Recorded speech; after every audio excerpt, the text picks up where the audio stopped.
Saudara, masifnya kabut asap akibat kebakaran hutan dikeluhkan warga Pengayuan, Banjarbaru, Kalimantan Selatan. Asap berdampak pada kesehatan warga. Dan berikut ini saudara, petikan wawancara yang telah kami rekam sebelumnya. Sangat mengganggu, terus asapnya masuk ke dalam rumah, debu saat kebakaran, debu bekas kebakaran tuh masuk ke dalam rumah, mengganggu pernapasan, sesak napas, bisa batuk. Pian sempat sesak napas. Batuk, sesak napas. Kalau kabut asap biasanya paling parah itu jam berapa, Bu? Pagi, subuh sekitar jam 5:30 sampai jam 9:30.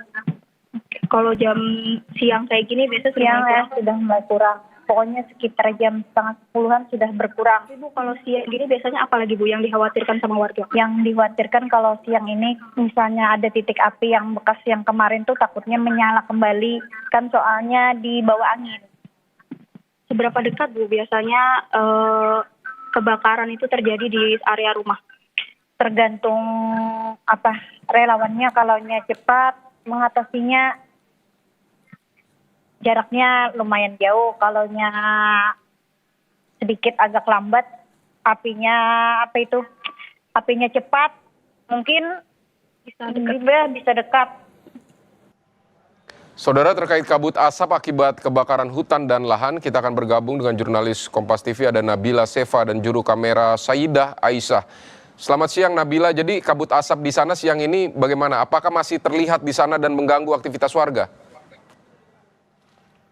Vidi dan saudara, saat ini saya berada di wilayah Pengayuan. Memang pada sejak pukul 9.30 tadi kabut asap sudah mulai menghilang begitu, dan siang hari ini di tempat saya ini memang sudah tidak tercium lagi aroma asap. Udara juga sudah mulai normal kembali, tidak ada aroma asap begitu. Hingga saat ini relawan juga masih standby di posko untuk memantau adanya titik-titik api yang kembali menyala seperti itu. Cuman sampai siang ini memang belum ada titik api yang terpantau menyala, sehingga relawan masih terus bersiap dan waspada, karena bukan berarti saat ini kondisi sudah aman begitu. Di belakang kami terlihat tadi jauh di sana terlihat ada kepulan asap yang mulai mengepul kembali, namun perlahan mulai hilang lagi. Titik-titik api seperti itulah yang jauh dari jangkauan yang terus dilakukan pemantauan, karena kabut asap di Pengayuan Banjarbaru ini memang disebabkan oleh dampak dari kebakaran hutan dan lahan yang ada di sekitar rumah warga. Jadi Nabila, jadi potensi untuk munculnya titik api baru seperti apa di sana? Ini kan Anda bilang semuanya sudah hampir tidak ada titik api, tapi bagaimana potensinya, kemudian kesiapan aparat di sana seperti apa? Apakah ketika ada titik api mereka langsung tahu dan langsung mengejar titik api dan memadamkannya? Seperti apa? Bisa diceritakan, Nabila? baik, biasanya relawan terus berjaga di posko-posko yang tersebar di wilayah Kecamatan Liang Anggang begitu.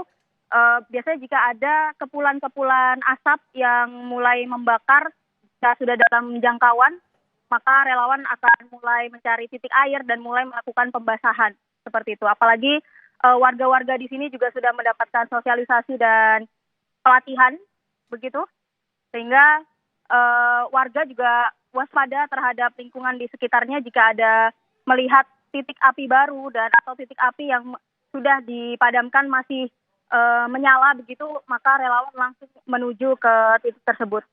Nabila, kalau aktivitas belajar mengajar di mana? Bagaimana di sana? Sekolah seperti apa? Apakah masih ada aktivitas wajib ke sekolah, belajar mengajar, atau seperti apa? Bisa Anda ceritakan? Dari hasil pantauan kami ke sekolah tadi di SD Negeri 1 Landasan Ulin Selatan, aktivitas belajar hari ini berjalan normal. Namun memang ada kebijakan-kebijakan tertentu jika kabut asap terjadi sangat pekat. Para siswa dipersilakan untuk datang lebih siang, biasanya pada pukul 9 saat kabut asap sudah mulai hilang. Namun tadi kami berbincang juga dengan pihak sekolah bahwa memang hari ini kabut asap jauh lebih baik, jarak pandang juga lebih baik, sehingga proses belajar mengajar bisa dilakukan secara normal. siswa-siswa di kelas juga tadi sudah mulai melepas maskernya dan beraktivitas seperti biasanya. Nabila, apakah pemerintah juga memberikan bantuan masker untuk warga di sana? Ya, dari berbagai dinas begitu, dinas kesehatan, kemudian dinas pendidikan juga membagikan masker kepada baik itu ke sekolah-sekolah maupun ke posko pengayuan yang ada di wilayah pengayuan ini terkait dengan masker. Warga juga beberapa yang kami tanyakan sudah merasa cukup dengan masker, namun warga justru beberapa warga mengeluhkan kekurangan air bersih akibat sumber air yang biasa mereka pakai untuk kehidupan sehari-hari harus disedot untuk melakukan pemadaman karhutla begitu.